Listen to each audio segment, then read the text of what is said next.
नमस्कार, यो समाचारमा स्वागत छ। म रन्जु अधिकारी। म मेनुका श्रेष्ठ। सुरुमा अहिलेसम्मका प्रमुख समाचार।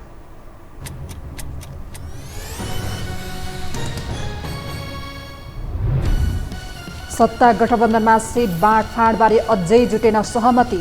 आफ्नै अडानले प्रतिवेदन लेखन कार्य प्रभावित। ठूला दल अनुदार बनेको भन्दै सहकार्य तोड्ने जसपाको चेतावनी।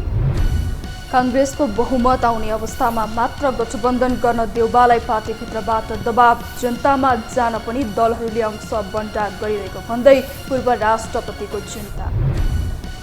10 दिनभित्र बहाल कर तिर्न सेना प्रहरीलाई काठमाडौँ महानगरको पत्र। 90 दिनभित्र भवनहरूको नक्सा पास गर्न निर्देशन। इन्द्रजात्राको रौनकसँगै सिंगारियो बसन्तपुर। पाकिस्तानमा प्राकृतिक प्रकोपले मानवीय सङ्कट आउन सक्ने WHO को चेतावनी। बाढीका कारण लाखौं मानिस घरबार विहीन र अन्तर्राष्ट्रिय समुदायसँग सहयोगको आग्रह। र जिल्ला अदालत काठमाडौँद्वारा सन्दीप लामिछानेलाई पक्राउ गर्न अनुमति।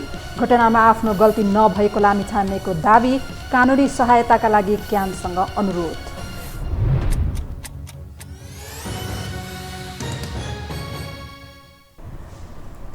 अब समाचार विस्तारमा।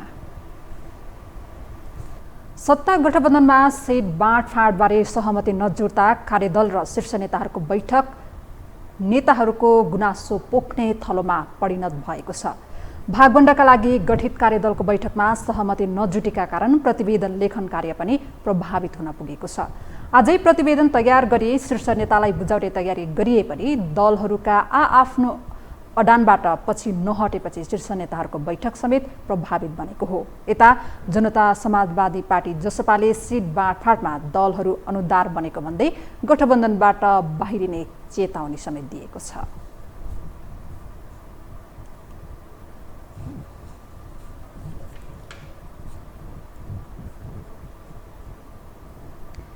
नेपाली राजनीति नीतिमा चल्दैन भन्ने विषय दलहरूको व्यवहारबाट पुष्टि भएकी छ।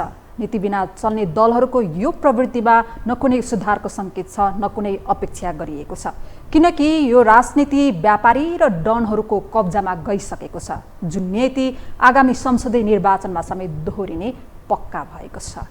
एक रिपोर्ट। सत्ताको नेतृत्व गरेको नेपाली कांग्रेसले कुनै बेला जिउँदै मान्छेलाई इट्टा भट्टामा जलाएर जेल परेका आरोपी मोहम्मद अफ्ताब आलमलाई रौतहट 2बाट एकल उम्मेद्वारका रूपमा सिफारिस गर्यो। प्रमुख प्रतिपक्षी दल नेकपा एमाले गुण्डा नाइके भनेर चिनिएका चक्रे मिलनलाई गोर्खा 2बाट आगामी प्रतिनिधि सभाको उम्मेद्वार बनाउने गरी सिफारिस गर्यो। यी दुवैजनाको सिफारिस आम जनताका लागि भने आश्चर्यको विषय बनेको छ। जेलमा रहेका र जेलबाट निस्किएकाहरू नै उम्मेद्वार सिफारिसमा परेपछि राजनीतिलाई हेर्ने दृष्टिकोणमै परिवर्तन आएको छ। निर्वाचनमा डन उठाउनु, अवैध सम्पत्ति खर्च गर्नु, निर्वाचन आयोगले तोकेको सिलिङभन्दा माथि गएर खर्च गर्नु, टिकटको किनबेच गर्नु, नातागोता परिवारवाद गर्नु, हैन, धाँधली गर्नु, जनतालाई धम्काउनु, मतदातालाई नाजायज ढङ्गले चाहिँ प्रभावित पार्न खोज्नु, यस्तो चिजहरू चाहिँ डेमोक्रेसीको लोकतन्त्रको सौन्दर्य र शुद्धता र पवित्रतालाई चाहिँ हानि पुर्याउने चिजहरू हुन्। अहिले कांग्रेसको देशभरको सिफारिस विवरण हेर्ने हो भने दर्जनभन्दा बढी डन र व्यापारीहरूको वर्चस्व देखिएको छ। भ्रष्टाचार मुद्दामा फँसेका विजय कुमार गक्सेदारदेखि गुण्डा नाइके गणेश लामासम्म कांग्रेसकै सूचीमा छन्। गत निर्वाचनमा मधेसी कोटाबाट समानुपातिक सांसद बनेका व्यापारी विनोद चौधरीलाई यसपटक नवलपुर 1 र नवलपरासी 1 गरी 2 निर्वाचन क्षेत्रबाट सिफारिस गरिएको छ। 2048 सालदेखि नै डाक्टर शशाङ्क कोइरालाले चुनाव जित्दै आएको यस क्षेत्रमा यसपटक शशाङ्क र चौधरी सहित 5 जनाको नाम सिफारिस भएको छ। चितवनको क्षेत्र नम्बर 1 मा 2 हुनाहार अर्थविद स्वर्णिम वाग्ले र विश्वनाथ पौडेललाई भिडाएर कांग्रेसले राज्य मन्त्री समेत रहेका उमेश श्रेष्ठलाई टिकट दिने गरी तयारी चलाएको छ। डन र धनलाई च्याप्ने मामिला धेर थोरको सवाल मात्रै अलग होला, यसबाट अछुतो कुनै पनि दल छैनन्। यद्यपि यसपटकको निर्वाचनमा यसको अग्रमोर्चा लोकतन्त्रको ठेकेदार नेपाली कांग्रेसले सम्हालेको छ। विगतमा समानुपातिक जस्ता स्थानमा सीमित रहेकाहरू अहिले प्रत्यक्षतर्फ कब्जा जमाइरहेका छन्। गत निर्वाचनमा एमालेको सहयोगमा चुनाव जितेका गुण्डा नायके दीपक मनागे अहिले मन्त्री बनेका छन्। यसपटक एमालेबाट दुर्गा प्रसाईदेखि मोतीलाल दुगट र अल्फा बिटाका मालिक दिराज शर्मा जस्ता व्यापारीहरू चुनाव लड्दैछन्। सिद्धान्त र मुद्दालाई किनारामा धकेलेर नैतिक अनैतिकको सीमारेखा नछुट्याई दलहरूले डन र धनलाई प्राथमिकता दिएको यसबाट प्रष्टै हुन्छ। म स्वाभाविक लिन्छु, किनभने संसदीय व्यवस्था भनेको यस्तै मान्छेहरूको व्यवस्था हो जहाँ मनी माइन्ड मसलले काम गर्छ। अहिले पनि कारागारका मानिस, अहिले पनि रेशम चौधरीलाई उहीँ गएर चाहिँ स्पिकरले शपथ ग्रहण गराएको तपाईँले पनि देख्नुभयो, सुन्नुभयो होला। अफ्ताब आलम अहिले पनि जेलमै छन्। अरू कैयौँ मन्त्रीहरू भ्रष्टाचारको मुद्दामा थिए। कोही बेविचारी थिए, कोही बलात्कारी थिए, कोही ज्यानमारा थिए, कोही चाहिँ भ्रष्टाचारी थिए, कोही अपहरणकारी थिए। श्यामसुन्दर गुप्ताको नाम त भाइले पनि सुनेकै होला। ऊ रङ्गे हात अपहरणमा परेका थिए। अनि त्यस्ता मध्ये अरू त्यस्तैले अनि उम्मेदवारीको लागि सिफारिस पाएको कुरा कसरी चाहिँ यो मिडियाबाजी भइरहेछ मैले त्यो बुझेँ। यो त त्यस्तै मान्छेहरूको व्यवस्था हो त। यो त बुझ्न गाह्रो छैन। ठुलै ठेकी र भेटी नबुझाई उद्योगी, व्यापारी, ठेकेदार र डनहरूले टिकट पाएका छैनन्। विगतमा यस्ताले समानुपातिकमा मात्रै स्थान पाउँथे। अहिले प्रत्यक्षमै कब्जा जमाइरहेपछि यसलाई जनताले समेत निको लिएका छैनन्। वर्षौं जेलनेल भोगेका, प्रजातान्त्रिक लडाइँमा होमिँदा संयोगले मर्नबाट जोगिएका, सिद्धान्त आस्था भनेर त्याग गरेका नेता कार्यकर्तालाई किनारामा धकेल्दै डन र धन च्याप्न सबै पार्टी लागि परेका छन्। यो हो टेलिभिजनका लागि सन्तोष बिके थापा, काठमाडौँ। नेपाली कांग्रेसका नेता डाक्टर शेखर कोइरालाले प्रतिनिधि सभा निर्वाचनमा प्रत्यक्षतर्फ 100 सिट कांग्रेसले नपाएमा विद्रोह हुन सक्ने बताउनु भएको छ। आज जनकपुर धाममा नेपाल प्रेस युनियनको कार्यक्रमलाई सम्बोधन गर्दै उहाँले कांग्रेसमा उम्मेद्वारका आकांक्षी नेताको व्यवस्थापन गर्न 100 सिट चाहिने बताउनु भएको हो। चुनावमा कांग्रेसको बहुमत महत्त्वपूर्ण रहेको बताउँदै नेता कोइरालाले कांग्रेसको केन्द्रीय समितिले एकल बहुमत आउने गरी तालमेल गर्ने निर्णय गरेको पनि बताउनु भयो। कोइरालाले नेकपा एमाले संविधान असफल बनाउन खोजेकाले गठबन्धन गर्नु परेको पनि बताउनु भयो।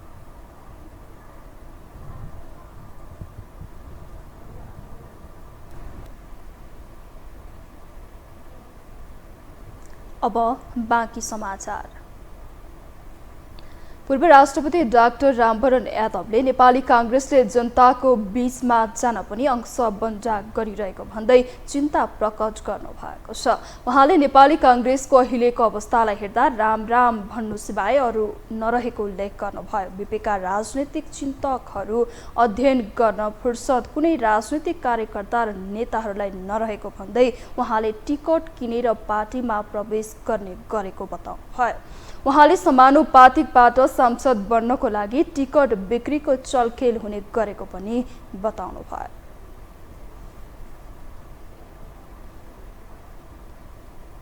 कांग्रेसी पुर्खा त्यस्तो पुर्खा भएर पनि अहिले अंशमण्डा गरिरहेछौँ हामीले। अहिले अरू पार्टीलाई चुनावमा जानको लागि, जनताको बिचमा जानको लागि अरू पार्टीसँग मिलेर तपाईँको अंशमण्डा गरिरहेछ। राम राम राम।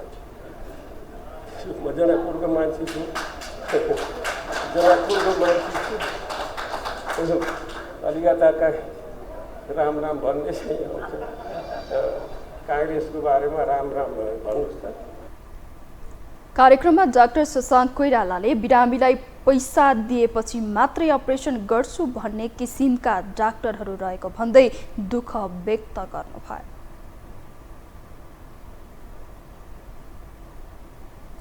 स्थानीय तह निर्वाचनको समीक्षा र आगामी निर्वाचनको लेखाजोखा गरेर प्रदेश र संघको निर्वाचनमा समेत तालमेल गर्ने निर्णय गरेको कांग्रेस गठबन्धनकै कारण कलहमा छ। यसले पार्टीभित्र र बाहिर समेत चौतर्फी घेराबन्दीमा पर्दै आएका सभापति देउबामाथि थप सङ्कट बढेको छ। एक रिपोर्ट। आम निर्वाचन राजनीतिक दलका लागि जनताबाट प्रमाणित हुने एकमात्र अवसर हो। फलत निर्वाचनताका जनमत आफ्नो पक्षमा पार्न दलहरूले सबै शक्ति खर्चने गर्दछ। प्रमुख प्रतिपक्ष एमाले र सत्ता गठबन्धन गरी दुई ध्रुवमा ध्रुवीकृत दलहरू निर्वाचन केन्द्रित दौडधुपमा व्यस्त छन्। यही मेसोमा वर्तमान सरकारको नेतृत्व र सत्ता गठबन्धनको मुख्य दल समेत रहेको कांग्रेस भने चौतर्फी घेराबन्दीमा छ। पार्टी सभापति शेरबहादुर देउबा प्रतिपक्षी दलदेखि गठबन्धनभित्रका दल र आफ्नै पार्टीका नेताहरूको पेलानमा परिरहेका छन्। गत निर्वाचनमा 5 वर्षका लागि जनताले प्रतिपक्षमा राखे पनि संयोगले एकाएक देउबाले सरकार सम्हाल्ने मौका पाए। गठबन्धन गरेर भर्खरै सम्पन्न स्थानीय तहमा कांग्रेसको नतिजा केही सुध्रियो। 100 सिट नेपाली कांग्रेस पुरानो पार्टी र आकांक्षीहरू पनि 165 नै सिटमा हामी उठ्यौँ भने पनि आकांक्षीहरू नपुग्ने अवस्था छ। त्यसमा पनि हामीहरूले सिटहरू तालमेल गर्दाखेरि धेरै सिटहरू छोड्नुपर्ने हुन्छ। छोड्दाखेरि तपाईँको समानुपातिक भोट हामीहरूको कम हुन सक्छ। त्यसले हामीलाई विग्रह र विद्रोह नेपाली कांग्रेसभित्र हुन सक्छ।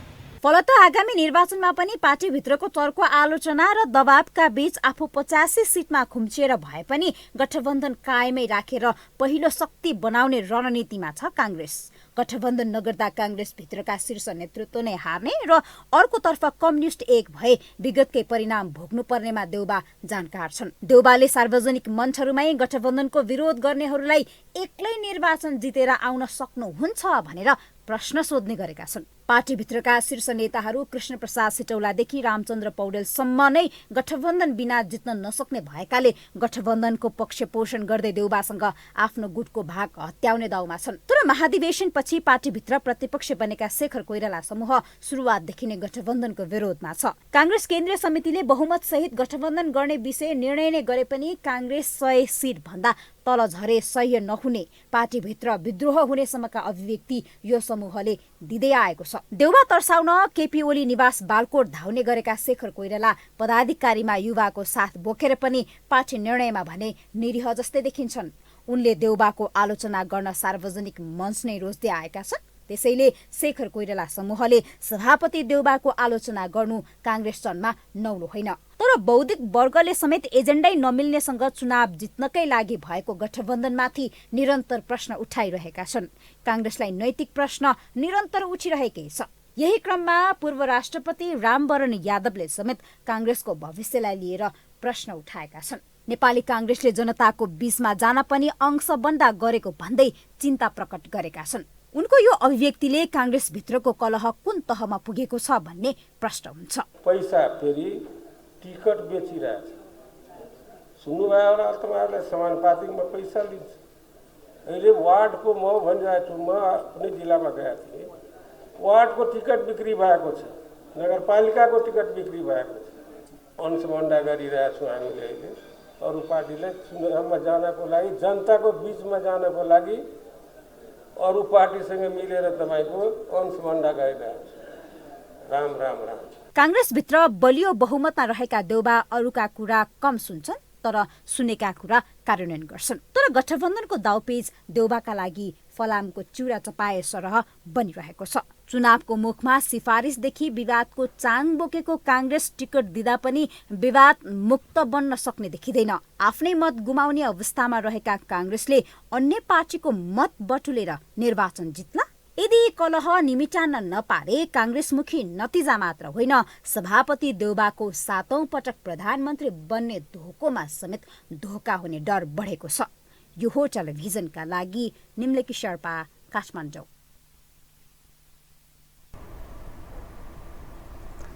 प्रमुख प्रतिपक्षी दल एमाले आगामी प्रधानमन्त्रीको नाम नै किटान गरेर चुनावी तयारीमा होमिँदा सत्ता गठबन्धनभित्र भने अलमल देखिएको छ।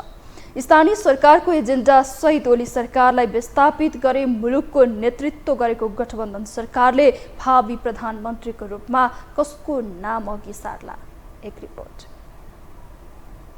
सीट बाँडफाँडको रसाकसीमा रहेको सत्ता गठबन्धनभित्र आगामी नेतृत्व कसको भन्ने प्रश्न समेत अहम बन्दै गएको छ। भागबण्डामा सहमति नजुड्दा यसबारे छलफल समेत नगरेको गठबन्धनले कसरी नेतृत्वको विषय टुङ्गो लगाउँछ भन्ने चासो बढेको छ। निर्वाचन अघि गठबन्धन गर्नु र मतदातालाई बन्धनमा पार्नु अलोकतान्त्रिक कदम भएको राजनीतिक विश्लेषकहरूकै भनाइका बीच उनीहरू आगामी दिनमा स्थिर सरकार दिने भन्दै मतदातासम्म जाने तयारीमा छन्। यही बीचमा कुनै एक सानो दलको मात्र साथ पाए पनि सरकार बनाउने अवस्था सिर्जना गर्ने दाउमा काङ्ग्रेस देखिएको छ। माओवादी अध्यक्ष पुष्पकमल दाहाल प्रचण्डको प्रधानमन्त्री बन्ने इच्छा र माओवादी निर्णायक दल बन्ने अवस्था खतरनाक बन्ने सभापति शेरबहादुर देउवाको बुझाइ छ। उता प्रचण्ड भने सत्ताको चाबी अर्काको हातमा पुगे आफू महत्त्वहीन बन्नेतर्फ सतर्क देखिन्छन्। सिट बाँडफाँडको गाँठो समेत नफुकेको अवस्थामा उनी कसै गरी काङ्ग्रेसको हातमा सिधै नेतृत्व जान दिने पक्षमा छैनन्। तर निर्णायक शक्ति नै बन्ने निश्चित पनि नभइसकेको अहिलेको अवस्थामा उनी पर्ख र हेरको अवस्थामा छन्। विगतमा पनि नेतृत्वको आलो पालोकै कुरा नमिल्दा सुरु भएको पार्टीभित्रको झगडा भुल्न नसकेका प्रचण्ड पुनः त्यो अवस्था नआओस् भन्नेमा सचेत देखिन्छन्। फलत आगामी नेतृत्व कसले गर्ने भन्ने विषय निश्चित नभएको खण्डमा गठबन्धनको भविष्यमाथि नै प्रश्न उठ्ने निश्चित प्राय नै छ। यो अवस्थामा प्रचण्डले भने निर्वाचन अगावै भावी प्रधानमन्त्रीका बारेमा चर्चा गर्न आवश्यक नरहेको टिप्पणी गरेका छन्। अहिले सबै मिलेर मङ्सिर 4 को निर्वाचन सफलतापूर्वक सम्पन्न गर्नु नै मुख्य विषय भएको प्रचण्डको भनाइ छ। फेरि पनि यो देशमा राजनीतिक स्थायित्वको आवश्यकता छ। फेरि पनि यो देशमा समाजवादको यात्रा अगाडि बढाउन आवश्यक छ। जनताले विकास, निर्माण, समृद्धि, शिक्षा, स्वास्थ्य, रोजगारी, विकास जसरी खोजेका छन् त्यसलाई सम्बोधन गर्न जरुरी छ। हाम्रो जोड चाहिँ के छ भने यो निर्वाचन र यो निर्वाचनपछि बन्ने सरकारले त्यो काम गर्ने वातावरण बनोस् भन्ने हाम्रो चाहना छ। हामी माओवादी केन्द्र त्यसैमा केन्द्रित भएर लागेका छौँ। केही समय अघि प्रधानमन्त्री हुन्न भन्ने अभिव्यक्ति पनि दिएका प्रचण्डले अहिले भने बाटो नै बन्द भने नभएको आशयको अभिव्यक्ति दिन थालेका छन्। यद्यपि उनको कदम र दौडधुप तथा विगतको उदाहरणले समेत देउवालाई कुर्सीमा बसालेर आफू पृष्ठपोषक मात्र हुने कुरामा विश्वास गर्ने ठाउँ देखिँदैन। यता आगामी सत्तारोहणकै सुनिश्चितताका लागि गठबन्धन गर्ने निर्णय गरेका देउवा पनि पछि हट्ने कल्पना समेत गर्ने अवस्था छैन। कम्युनिस्ट प्रयोग गरेर आगामी 5 वर्ष आफू प्रधानमन्त्री हुने सोचमा रहेका देउवा बरु भागभण्डामा लचिले हुने रणनीतिमा छन्। तर त्यसका लागि प्रचण्डलाई बेइमान हुने सुविधाको अवस्था र प्रचण्ड आफ्नो बाधक बन्ने अवस्था नआओस् भन्नेमा उनी सचेत देखिन्छन्। यही कारण आगामी चुनावको नतिजाले मात्र नेतृत्वमा को भन्ने निर्धारण गर्ने भनेर प्रचण्डलाई सत्तारोहणको बाटो नै बन्द भएको छैन है भन्ने सन्देश दिन पनि उनी व्यस्त छन्। यता पार्टीभित्र भने देउवाको विकल्प अरू कोही नभएको नेताहरूले बताउँदै आएका छन्। निर्वाचित पार्टी सभापति श्री शेरबहादुर देउवाजीले यो गठबन्धनको नेतृत्व गर्नुभएको छ र उहाँ यो गठबन्धनको नेतृत्व गर्दै सरकारको नेतृत्व पनि गरेर प्रधानमन्त्री हुनुभएको छ होइन।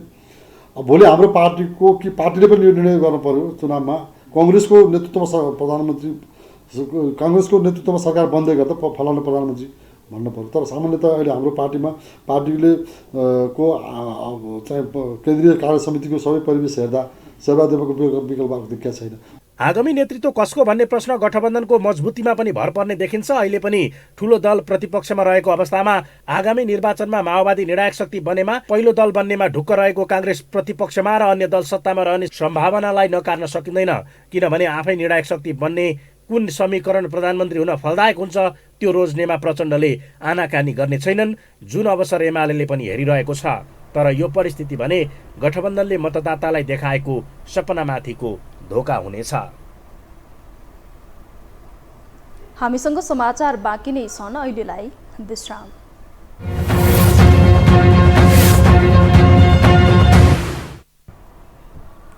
विश्रामपछि स्वागत छ। अब बाँकी समाचार। आगामी मङ्सिर 4 गते हुने प्रदेश सभा र प्रतिनिधि सभाको निर्वाचन आउन अब 70 दिन मात्र बाँकी छ। राजनीतिक दलहरूले धमाधम उम्मेद्वारहरूको नाम सिफारिस गरिरहँदा समानुपातिक उम्मेद्वार नदोहोर्याउने नीति थप चर्चामा छ। एक रिपोर्ट। संसदीय निर्वाचनको मिति नजिकिँदै जाँदा मुलुकको नीति निर्माण गर्ने तह कस्तो बनाउने भन्ने विषय बहसमा छ। समानुपातिकमा दलहरूले उम्मेदवारी दिँदा महिला, दलित, आदिवासी जनजाति, खस, आर्य, मधेसी, थारू, मुस्लिम, पिछडिएको क्षेत्र समेतबाट बन्द सूचीका आधारमा प्रतिनिधित्व गराउनु पर्ने संवैधानिक व्यवस्था छ। पिछडिएका जाति र समुदायलाई नीति निर्माण तहमा संलग्न गराउने उद्देश्यसहित समानुपातिक निर्वाचन प्रणाली नेपालमा पनि कार्यान्वयनमा छ। यद्यपि नेपालका राजनीतिक दल र शीर्ष नेतृत्वले समानुपातिक निर्वाचन प्रणालीको मर्म विरुद्ध नै गएर आफ्ना आफन्त, श्रीमती, आसेपासे र व्यापारीलाई नीति निर्माण तहमा तान्ने प्रवृत्ति हाबी हुँदा समानुपातिक प्रतिनिधित्व प्रभावकारी हुन सकेको छैन। जाति जनजाति हाम्रो त सिधा सादा सोझा होइन। महिलाहरूको प्रश्न उठ्यो, उनीहरूलाई चाहिँ नि त्यो आफन्तको नाताले, चिनेको नाताले, देखेको नाताले, आफ्नो नजिकैको नाताले उनीहरूलाई चाहिँ पुसाउन सक्ने अवस्थाहरू आयो नि त। निश्चित स्वार्थ भएको व्यक्ति नेता र तपाईँको चाहिँ नि समुदाय उनीहरूको स्वार्थ सिद्धिको साधन चाहिँ नि निर्वाचन पद्धति र प्रणाली भयो कि भएन भन्ने। आसन्न संसदीय निर्वाचनमा शीर्ष राजनैतिक दलहरूले नै समानुपातिकतर्फ सांसदहरू नदोहोर्याउने रणनीतिमा लागेका छन्। प्रमुख प्रतिपक्षी नेकपा एमाले यस सम्बन्धी निर्णय नै गरिसकेका छन्। कांग्रेस यही रणनीतिमा छ भने अन्य दलमाथि पनि दोहोर्याएर समानुपातिकमा अवसर नदिन दबाव छ। तर दलहरूले समानुपातिकतर्फ नेता नदोहोर्याउने विषयले यसको गुणात्मक परिवर्तन दिन नसक्ने तर्क कतिपयको छ। दुर्भाग्य के हो भने हाम्रो देशमा चाहिँ एमपी हुनु, सांसद हुनुलाई चाहिँ एउटा व्यक्तिगत जीवनमा लाभको पदमा जाने अवसरको रूपमा बुझ्ने प्रचलन छ। र सायद उहाँहरूले नदोहोर्याउने भनेको चाहिँ अब त्यो सबैलाई पालो पालो लाभको पद दिने एउटा अवसर होस् न त जिन्दगीमा भन्ने लागेर उहाँहरूले त्यो मापदण्ड चाहिँ बनाउनु भएको हुनसक्छ। समानुपातिक निर्वाचन मार्फत नै पटक पटक सांसद बनेका, सुविधा लिएका सांसद हुँदै मन्त्री समेत बनेकाहरू आसन्न निर्वाचनमा प्रत्यक्ष लड्ने तयारीमा छन्। यता समानुपातिक निर्वाचनबाट सांसद बनेकाहरू प्रत्यक्ष लड्न पाउनु पर्ने भन्दै टिकट हत्याउन नेतृत्वसँग हारगुहार गरिरहेका छन्। कतिपयले भने श्रीमान श्रीमती नै सांसद बन्न नपाउने व्यवस्था ल्याउनु पर्ने प्रस्ताव नै अघि सारेका छन्। क्षमता विकास गर्नका निम्ति प्रतिशत जे खालको चाहिँ जुन खालको चाहिँ स्थान दिएको छ त्यही ठाउँमा दिनुपर्छ क्या। फेरि अर्कोचोटि पनि त्यही समानुपातिकमा आउनुपर्ने बनाइदिएछ। ठिक छ, हामी अब 2-4 जना हौँला के अरे अब चाहिँ लड्न सक्ने। त्यही पनि अब अहिले मलाई के लाग्छ भनेदेखि अब त महिलाहरू धेरै प्रगति गरेछ, लडाइदिए हुन्छ, केही फरक पर्दैन। किनभने अब लड्छन् हार्छन्, पुरुषले त हारेको छ नि, पुरुष जम्मै जितेका छन् र छैनन् नि। श्रीमान प्रत्यक्ष टिकट पायो भने श्रीमती समानुपातिमा श्रीमती समानुपाति भने श्रीमान चाहिँ नि के अरे प्रत्यक्षमा हुने परिपाटी चाहिँ हटाउनुपर्छ। प्रतिनिधि सभाको 275 सदस्यमा 165 सदस्य प्रत्यक्ष र 110 समानुपातिक निर्वाचन प्रणालीबाट आउँछन्। 7वटै प्रदेशमा गरी 330 जना प्रत्यक्ष निर्वाचित हुनेछन्। 330 जनालाई 60% मानि त्यसको 40% अर्थात् 220 जना समानुपातिक प्रणालीबाट निर्वाचित हुनेछन्। 7वटै प्रदेशका कुल सांसदको संख्या 550 रहनेछ। यो हो टेलिभिजनका लागि क्यामेरामा शिर श्रेष्ठका साथमा निम्लेकी शेर्पा, काठमाडौँ। काठमाडौँ महानगरपालिकाले नेपाली सेना र नेपाल प्रहरीलाई बहाल कर तिर्नका लागि ताकिदा गरेको छ। मेयर बालेन्द्र शाहको निर्देशनमा महानगरको राजस्व विभागले नेपाल आर्मी, नेपाल प्रहरी र समाज कल्याण परिषदलाई बहाल कर बुझाउन भन्दै पत्र लेखेको हो। यस्तै मापदण्ड अनुसार निर्माण भएका तर नक्सा पास नगरिएका भवनहरूलाई 3 महिनाभित्र नक्सा पास गर्न पनि निर्देशन दिएको छ। महानगरपालिकाले 90 दिनभित्र नक्सा पास गर्न बिहिबार सार्वजनिक सूचना जारी गर्दै निर्देशन दिएको हो। त्यसैगरी महानगरपालिकाले सीमा पर्खाल नियमन गर्न तथा अनाधिकृत सीमा पर्खाल हटाउन सूचना निकालेको छ।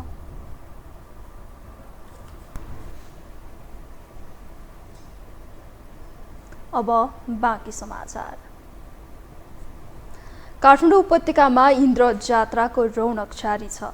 आपसी सद्भाव र एकताको सूत्रमा बाँध्न अभिप्रेरित गर्ने इन्द्र जात्राको इतिहास र महत्त्व के छ त? एक रिपोर्ट।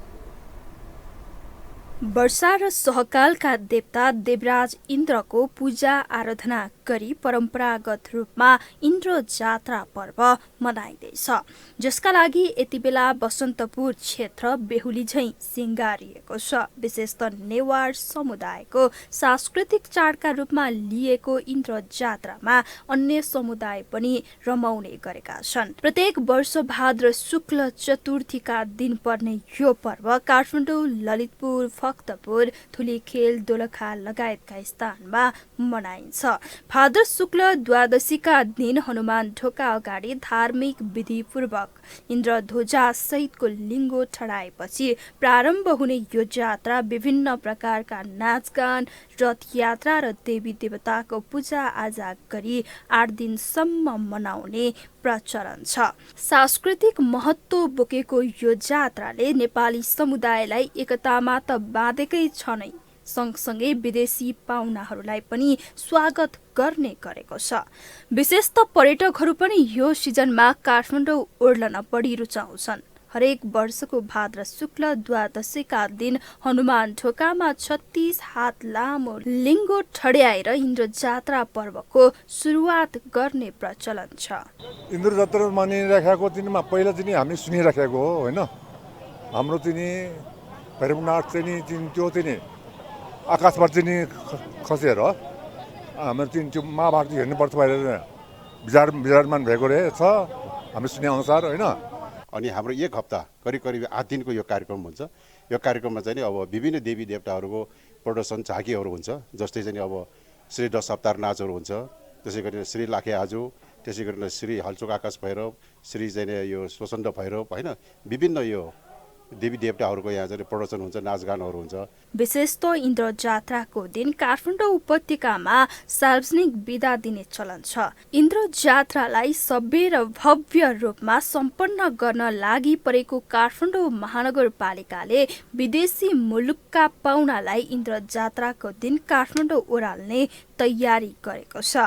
इन्द्र जात्रा काठमाडौँ उपत्यकावासीको चाड मात्रै नभएर यसलाई देशको मौलिक सांस्कृतिक वेशभूषा र रीतिरिवाजसँग जोडेर अन्तर्राष्ट्रिय रूपमा चिनारी स्थापित गराउन महानगर लागि परेको छ। भर्खरै काठमाडौँका चाहिँ मेयर युवा इन्जिनियर चाहिँ आउनु भएको छ। उहाँले यसलाई चाहिँ धर्म पर्व र जात्रा पर्वको रूपमा मात्रै पूजापाठमा मात्रै सीमित नराखेर अन्तर्राष्ट्रियकरण गर्नुपर्छ, हाम्रो मौलिकताहरूलाई विदेशमा पुर्याउनुपर्छ र हाम्रो पहिचान बाहिर समक्ष लगेर अनि हामीले अरू पर्यटकीय दृष्टिकोणले सांस्कृतिक आदान प्रदानका दृष्टिकोणले बाहिरलाई पनि आकर्षित गर्नुपर्छ र भनेर एउटा आदान प्रदानको संस्कृतिलाई बढावा दिन खोजेको, पर्यटकीय विकास गर्न खोजेको दृष्टिकोणलाई यदि हेर्ने हो भनेदेखि यो सांस्कृतिक मिश्रणमा गएर आदान प्रदान हुँदाखेरि केही परिवर्तनहरू भएर जान सक्ने सम्भावना पनि देखिन्छ। यस अघिका मेयर विद्या सुन्दर साक्यको निकम्मापनबाट वाक्क दिक्क भएका काठमाडौँवासीले जनप्रतिनिधिमा नयाँ मुहार रोजेका थिए।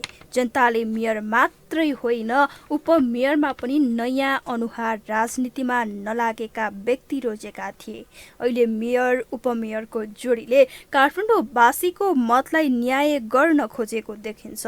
संस्कृति जगेर्नाका विषयमा महानगरको तत्परतालाई जनताले पनि साथ दिएका छन्। राष्ट्रिय सभा अन्तर्गत 4वटा विषयगत समितिका नवनिर्वाचित सभापतिहरूले पद तथा गोपनीयताको शपथ ग्रहण गरेका छन्। आज सिंहदरबारमा राष्ट्रिय सभाका अध्यक्ष गणेश प्रसाद तिमल सिन्हाले नवनिर्वाचित समिति सभापतिहरूलाई पद तथा गोपनीयताको शपथ ग्रहण गराउनु भएको हो। 4वटा विषयगत समितिका सभापतिले निर्वाचनका लागि 4 जनाको उम्मेदवारी परेपछि बिहिबार नै बसेको सम्बन्धित समितिको बैठकले निर्विरोध सभापति चयन गरेको थियो। जस अनुसार दिगो विकास तथा सुशासन समिति सभापतिमा प्रकाश पन्थ, विधायन व्यवस्थापन समितिमा डाक्टर बेदुराम भूषाल, प्रत्यायोजित व्यवस्थापन तथा सरकारी आश्वासन समितिको सभापतिमा माया प्रसाद शर्मा र राष्ट्रिय सरोकार तथा समन्वय समिति सभापतिमा दिलकुमारी रावल थापा पार्वतीले शपथ लिनु भएको छ। संस्कृति पर्यटन तथा नागरिक उड्डयन मन्त्री जीवराम श्रेष्ठले सरकारले अन्तर्राष्ट्रिय हवाई उडान सुदृढीकरणका लागि भारतसँग छलफल सुरु गरेको बताउनु भएको छ। आज काठमाडौँमा आयोजित कार्यक्रममा सरकारले महेन्द्रनगर, नेपालगञ्ज र भैरहवा प्रवेश बिन्दु खुल्ला गराउनका लागि भारतसँग छलफल सुरु गरेको उहाँले बताउनुभयो। मन्त्री श्रेष्ठले नेपालले सीमित आकाश प्रयोग गर्दा अन्तर्राष्ट्रिय हवाई बिन्दु एउटा मात्र भएका कारण एयर कनेक्टिभिटी सहज हुन नसकेको बताउनुभयो।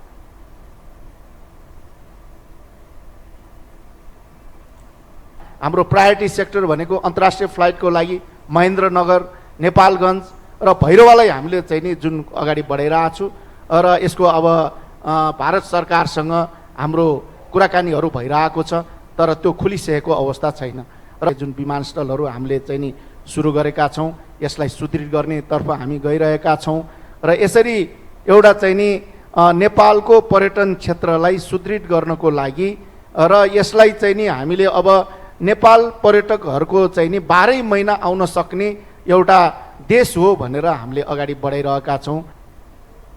पर्यटन मन्त्री श्रेष्ठले सरकार हवाई, जल, स्थल, रेल कनेक्टिभिटी सुदृढीकरणका लागि प्रतिबद्ध रहेको बताउनुभयो।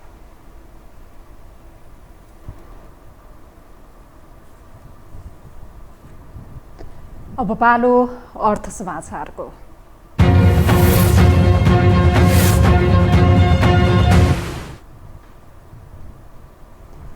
आज पनि नेप्से परिसूचक सामान्य अङ्कले घटेको छ। आज नेप्से परिसूचक 2.13 अङ्कले घटेर 1937.74 बिन्दुमा झरेको हो। आज कारोबारमा आएका 227 कम्पनीको 34,01,000 किता सेयर 1,04,44,40,000 रुपैयाँ बराबरको खरिद बिक्री भएको छ। बुधबारको तुलनामा आज कारोबार रकम भने बढेको छ। आज 13 उपसमूहमध्ये 6 उपसमूहको परिसूचक बढेको छ भने बाँकी 7 उपसमूहको परिसूचक घटेको छ।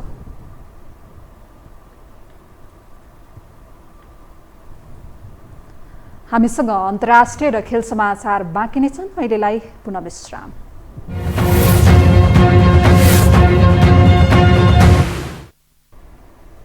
विश्रामपछि स्वागत छ। अब पालो अन्तर्राष्ट्रिय समाचारको।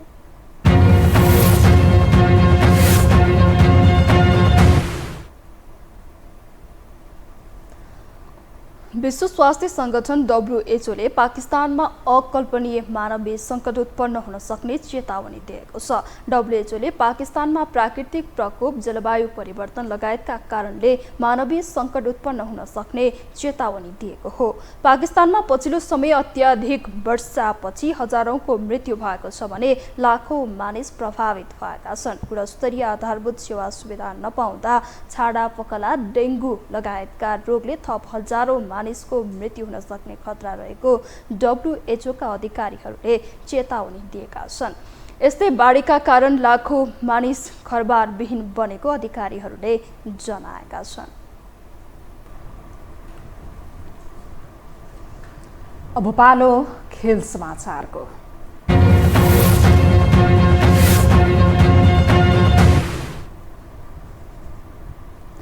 जिल्ला अदालत काठमाडौँले नेपाली राष्ट्रिय क्रिकेट टिमका कप्तान सन्दीप लामिछानेलाई पक्राउ गर्न अनुमति दिएको छ। लामिछाने विरुद्ध एक नाबालिग किशोरीले बलात्कारको जाहेरी दिएपछि त्यसबारे अनुसन्धानका लागि लामिछानेलाई पक्राउ गर्न प्रहरीले अदालतसँग अनुमति मागेको थियो। अदालतले पक्राउ अनुमति दिएसँगै अब प्रहरीले उनलाई कुनै पनि बेला पक्राउ गर्न सक्छ। यद्यपि लामिछाने भने हाल देश बाहिर छन्। लामिछानेले घटनाबारे आफ्नो संलग्नता अस्वीकार गरेका छन् र कानुनी सहायताका लागि क्यानसँग अनुरोध समेत गरेका छन्। यसअघि हामी यो समाचारको अन्त्यमा आइपुगेका छौँ। बिदा हुनु अघि प्रमुख समाचार पुनः एकपटक।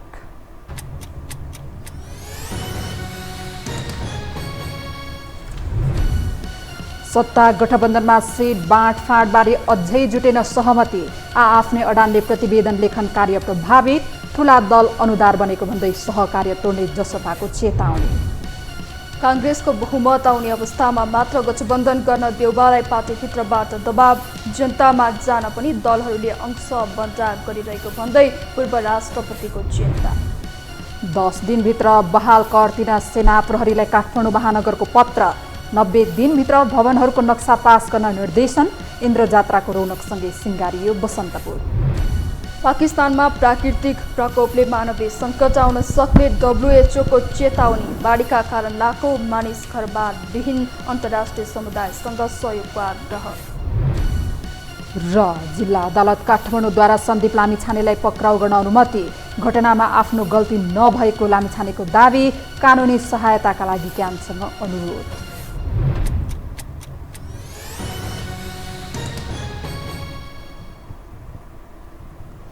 हौस् त यो समाचार सकियो। समाचार बुलेटिनका साथै यो टेलिभिजनका सम्पूर्ण कार्यक्रम यो टेलिभिजन.com, यो खबर.com, युट्युब र फेसबुकमा पनि पढ्न र हेर्न सक्नुहुनेछ।